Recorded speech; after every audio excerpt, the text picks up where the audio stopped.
Welcome to Your Vote Counts, a candidate forum sponsored by Capital Community TV and the League of Women Voters of Marion and Polk Counties.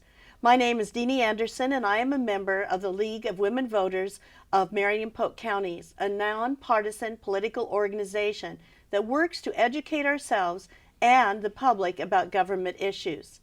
In this program, we will present the candidates for the Legislative House District 25. They are alphabetically Sharon Freeman and Bill Post. Our format for this forum is as follows. Each candidate has 3 minutes to give an opening statement outlining their background, their qualifications, and the 3 top priorities if they're elected. Following that, each candidate will be given 1.5 minutes to answer questions that have been prepared by the League members on our current issues. The candidates were not given these questions ahead of time. At the end, the candidates will have 2 minutes to make a closing statement in which they state the legacy they would like to leave if they are elected to that office. Prior to this, we drew for seating, and the question order will rotate so that we will begin with Ms. Freeman as candidate A for her opening remarks. Hi, I'm Sharon Freeman. I'm running for House District 25 State Representative seat. And I'm running because I love the state of Oregon. I love where I live in District 25. I see a lot of daunting challenges ahead, and I'm a small business person. I've been in business for over 30 years, and I want to bring my business knowledge and experience to these problems. I am from San Diego originally, and over the past 15 years, have seen Newburgh grow. I'm working for the wine industry right now and see the challenges that we face in the rural areas. What I would like to do is bring a positive take on what is happening to Salem. The nation and our state is in a bit of a contentious mood, so I hope to be able to work with not only my own majority party, but the parties concerned, to bring people together to get some things done. I feel that we're sort of stalled. There's people taking sides, and what we really need is to address problems such as funding for education, for PERS, for transportation, seniors and veterans. There's so many problems facing us that I really believe we need somebody that can work together with the entire legislature to get some things accomplished. I came from San Diego, where I saw the growth triple in just a few years, and now it's just incredible. I don't want to see Oregon make the same mistakes that California has done. They've just outgrown the problems, and they don't know how to solve them. So they've got funding issues and have for years and years. So I would like to be that person that's elected to try to go to Salem and solve some of these issues. Thank you. Mr. Post, your 3-minute opening remarks. Thank you, Deanie. You know, Deanie, I'm Bill Post again, State Representative for House District 25, which is Newburgh to St. Paul to Kaiser. It's a fascinating district. I love it. I've lived in Kaiser now for about 21 years. A return to Kaiser after being around the country in various different places over the years because of the career that I had, which is the radio business, media business, radio, television over the 35, 37-year career. It took me all over the place, but I always came home to Oregon. And so, as I said, I've been here 21 years now living in Kaiser. House District 25 is a unique district, and I've really gotten to know it even more so as a state representative in a different way.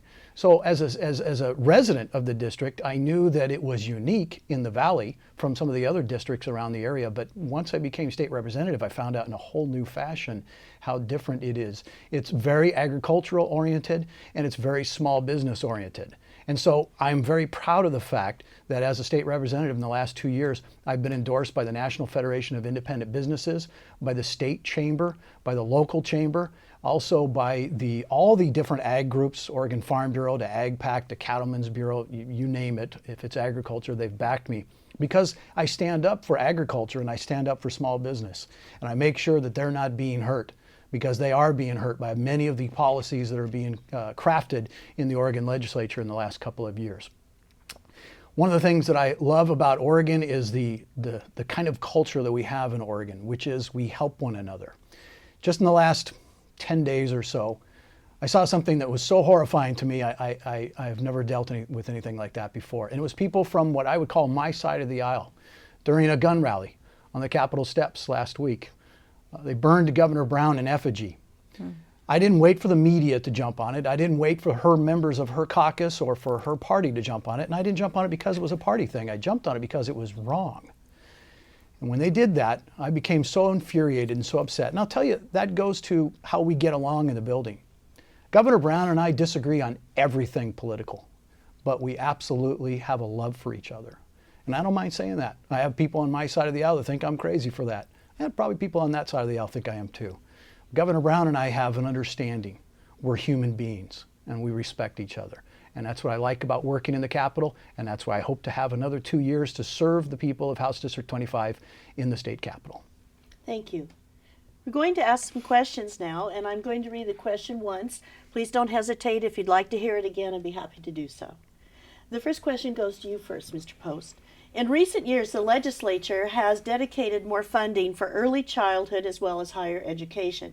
Yet Oregon continues to have many low-performing schools, one of the shortest school years and one of the worst dropout rates. What legislation would you support to address these issues? You know, Deanie, I talked this morning, actually, Sharon and I were at another forum this morning or earlier this afternoon, and we talked about this same issue. Depending on which study you see, we're either 45th or 46th or 49th in K through 12 education right now. So again, it depends on what study you read. In 2015, when we were working on the budget in the legislature, again, let me give a little background to how it works in the legislature. Each individual legislator doesn't have a say in the education budget. The co-chairs of the Ways and Means do, along with the governor. My say comes when it comes to the House floor and I vote on it, yes or no. So up to that point, unless you're in the education committee, you don't have a lot of say in education. You can bring bills forward that work towards education, but you don't have a say in the budget. It's just not how it works. And sadly, 2 years ago when I was a candidate coming in, I didn't know that. I thought I was going to come in on a white horse and save the world. You find out that you're one vote out of 90. One vote out of 90, plus the governor's vote, I guess, would make it 91. So for me, the problem is more systemic. We've thrown a 175% increase in the last 20 years towards education, and we're 45th, 46th, or 49th. So I ask the people watching right now, after 30 plus years of one-party rule, this is where we are. Could we perhaps do worse if you let the other party be in charge for a while? That's the question I ask. Thank you. Ms. Freeman. I think that, again, I think that being able to work closely with others in the legislature is key. And I know that the funding is important. However, I think that offering up ideas such as pressing harder for trade schools to be reignited in the public schools for people to alleviate the dropout rate from being so high. A lot of kids don't want to go to college, and what they want is a really good job. And that's what we need in our district. I know Kaiser and Newburgh, particularly St. Paul, is mainly farms, and those people are usually born into that business. But getting back to the funding, I know that there's places we can cut funding, and I know that there's opportunities to talk to people when you're in the legislature to help them do that. So that would be what I would like to bring there. I would like to be involved in, at least weekly conversations with other legislators to kind of get a feel for what they need to know and what I think the district has told me. So I would like to be that representative of the district concerning the education issues. Thank you. Question 2, and you've both addressed this a little bit. Some feel that partisan gridlock is interfering with the ability to achieve legislation that benefits the people. Do you think that perception is justified? If you do, what, if anything, can be done to change that perception? And Ms. Freeman, we'll begin with you. Well, I hate to sound like a broken record, but I believe that there is a lot of contention and between the parties, and that it is causing gridlock. One of the reasons why I chose a campaign slogan like bringing people together, because I really think it's important that both sides, more sides, because there are independents involved too. So literally bringing all the parties involved together to come up with a consensus. That's not always going to happen, but if we could at least have it happen more often than it is now, we may not be talking about so many challenges facing us at the moment. So I just think it takes a person to maybe start the ball rolling, and I'm one of those people that would like to get in there, roll up my sleeves, and try to get some work done. Thank you. Mr. Post. Well, Deanie, it is the current situation in the legislature is in the Senate it's 18-12 with a Democrat supermajority. So that means any bill, including tax bills, can be passed without any aid from the minority party. So I'm not sure what gridlock there is. It seems to be flowing just fine, not the way I would like it to flow, and perhaps the people who voted for me. And in the House, it's 35-25, which means it's one vote short of supermajority. And so the problem is, I'm not sure that what gridlock there is. The majority party in 2015 and 2016 had an agenda, and they passed every single one of their bills of their agenda. Not one was stopped. So what is the gridlock? What is the problem? The problem for me is, and it has to be partisan in this way because it is currently, it's 18-12 and it's 35-25. There's no way you can get around that unless you change those numbers. I go back to 2011 and 2012. I was not in the legislature, but I was a reporter and I watched it.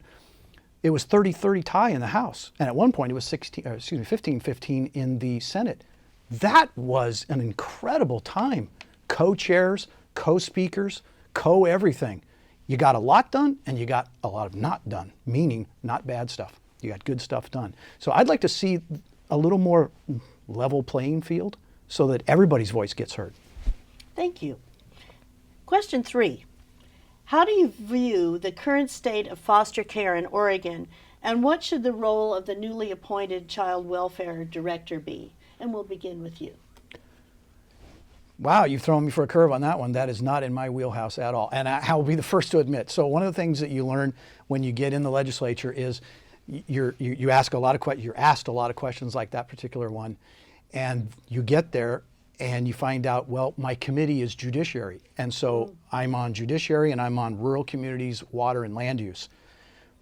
There were 4,000 bills introduced in 2015. I can't read 4,000 bills, and I can't know every subject there is. So what I do is I specialize in judiciary bills, and I specialize in rural community land use and water bills. And then my job is to report back to my caucus, and because they're dependent on me to help them understand, because they're focused on their committee's bills. And that's how it works. And it's actually really cool, kind of a little machine that happens, because not everybody can know every topic and every subject. If they say they do, I'd like to meet that person. You can't. It's hard to know all these topics. So with a topic like that, I will immediately say, I have no idea. That is not in the area of my expertise, which right now is judiciary and rural communities, land use, and water. If we talk about water and land use, I'm all over it. Okay. Thank you very much. Ms. Freeman, same question. Well, I'm not an expert on this either. However, I do talk to people all over as I'm canvassing, and as I'm working at my job, I talk to people every day. And I know that the main problem I'm hearing is the entire system is broken. The children that are passed from home to home, sometimes 50 or 60 times, that there's an issue there. That sounds like someone's not sure what's going on. So if there's a new director that's on board, hopefully that person is going to take a really good look at what's going on with the foster care system. Where are these breakdowns coming from, and how can we alleviate them? I'm hearing that it's really in bad shape. Okay, thank you. Question 4. The legislature has a responsibility for transportation package. How do you think this should be developed, and what elements do you want to see included? We'll begin with you. Well, transportation's huge for me and from our district. We have a lot of issues, and since transportation touches on every single area of everyone's life, it's involved in tourism and commerce, and just people getting around doing their daily things.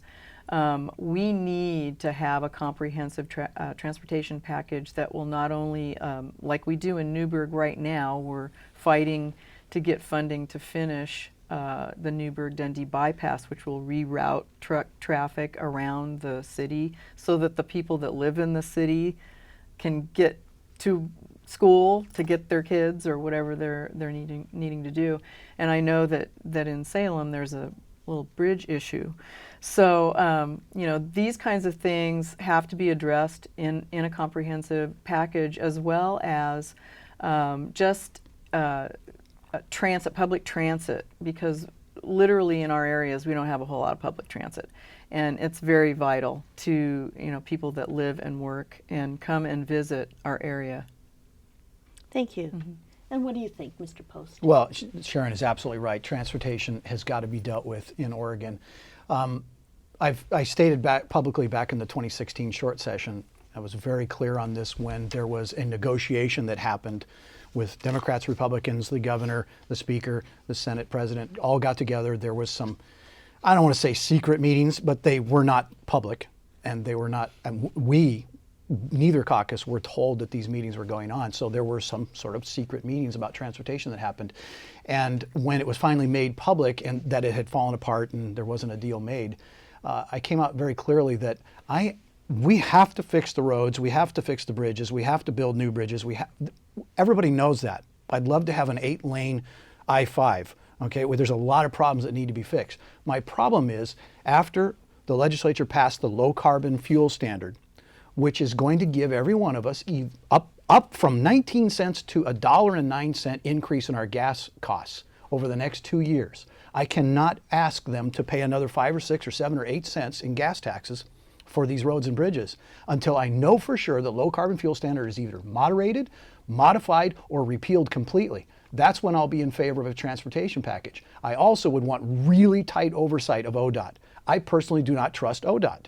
I want to know where every penny is going to be spent, and I want to see it. I want to see it on paper. As a legislator, I want to see it on paper. Thank you.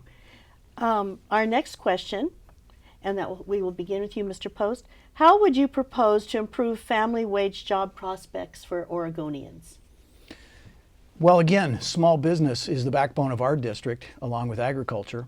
I had a real problem with the minimum wage bill that was passed for a couple of reasons. One, I believe it was unconstitutional. It was against the Oregon Constitution because it made 3 playing fields, which is against what the Constitution says. We're all equal in Oregon. How is somebody in Portland worth more than somebody in Umatilla?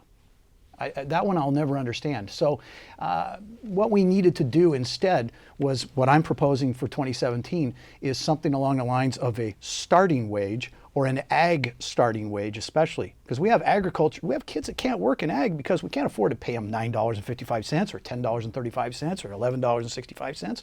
We can't, who's going to pay a kid that? So kids are not getting jobs because of this hike in the minimum wage. So what I would like to see is a starting wage, or an ag wage if you want to call it that, for agriculture particularly, but also for all small businesses. And again, punishing somebody in essence because they live in a rural community, that's not right. And so I disagree with that. How do we create new jobs? We help small businesses prosper. How do we help them prosper? We do not raise the taxes and add more restrictions and red tape to the businesses that are currently running. Thank you. Ms. Freeman.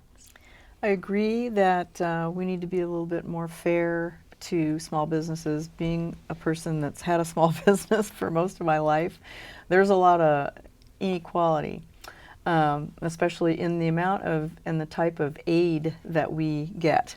Depending on the cities, obviously, when you're operating in most cities, they will help you survive because you're helping their economy, but it doesn't always work that way. It's not fair and equitable always, and so aid to small businesses is definitely got to be in there. As far as the minimum wage increase, I also feel that they should have started that with a training wage instead of giving everybody the mandatory however much it was for where you live.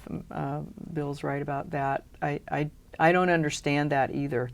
I wasn't in the legislature, so if I was, I probably would have said something about that. And those are people in my party, and I don't care if they get angry with me. You got to stand up for what you believe. But I think that as far as jobs coming to our areas, if we provided kids with trade school and shop classes and those types of alternatives when they're in school, they wouldn't need to go out and find a job. Those jobs are there.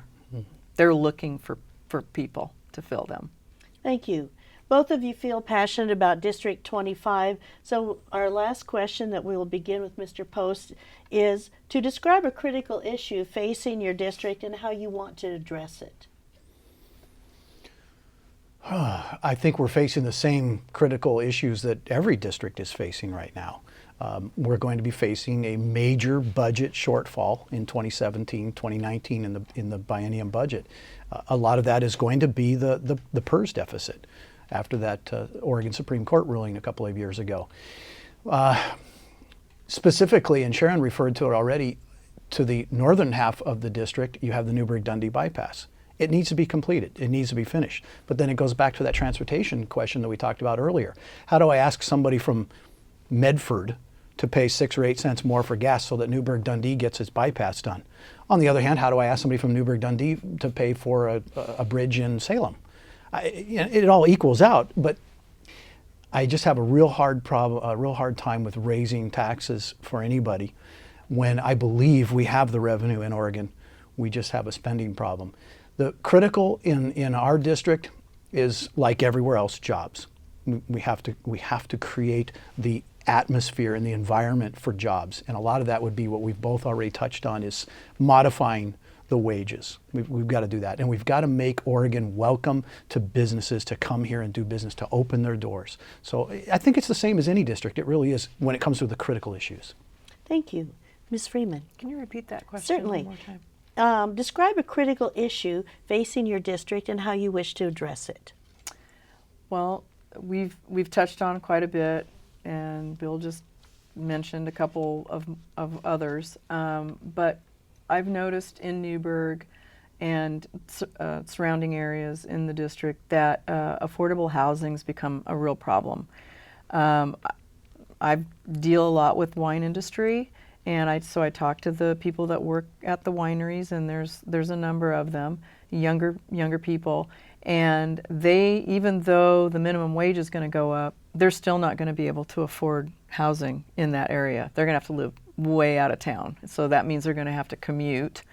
And finding housing is really a problem. I know that I've seen little movement in that area, but it's going to take a lot of movement because there's a lot of people working in our district, and there are a lot of people who are not going to be able to afford to live there. So we need to grapple with that pretty quickly, as well as the other ones that we mentioned. Thank you. At this time, we'd like to offer to our two candidates to make their closing remarks for 2 minutes. And Mr. Post, would you like to do that? Okay, thank you. Well, again, I've been the state representative for this last 2 years. It was my first term after following up a very close friend and I think was a fantastic representative, and now Senator Kim Thatcher. House District 25, if you live there, if you live in St. Paul, Kaiser, Newburgh, you understand the district, you know what kind of an area it is, and you find that I'm I think, the kind of person that represents you well, in that I am representative of the district itself. Newburgh is the most churched city in the entire nation this side of the Mississippi, which is amazing. It's something that people don't talk about, but more people go to church per capita in Newburgh than any other city west of the Mississippi. St. Paul is the oldest Catholic community west of the Mississippi, so pretty much you're a Catholic in St. Paul. And Kaiser is kind of a conglomeration of all of them. They're 1/3 this and 1/3 that and 1/3 that. And so it's a very religious community is what I like to call it, although I don't like to use the word religious. It's a faith community. And as a person of faith, it's important to me to represent people that way. And so my principles and my standards are based upon my faith. And that's where I go. And I just ask people, if you're satisfied with the job I did over the last couple of years, that you would choose to vote for me when you get your ballot here in about 2 weeks. Thank you. Thank you. And Ms. Freeman, your closing remarks. I want to be your next state representative. I love the district that I live in as well. I see it a little bit differently. I live in the rural portion of Newburgh. I don't live technically in the city. So I see a lot of the rural goings on and how it is adaptive and adapted to the city part of the district.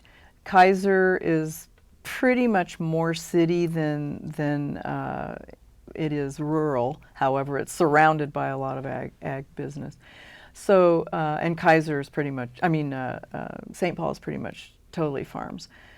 But the whole area is absolutely charming, and I love the people that live there. I know that there is a really faith-based community there because we have so many charitable organizations within that small district. It warms my heart to see how much people help each other and how much people rely on one another.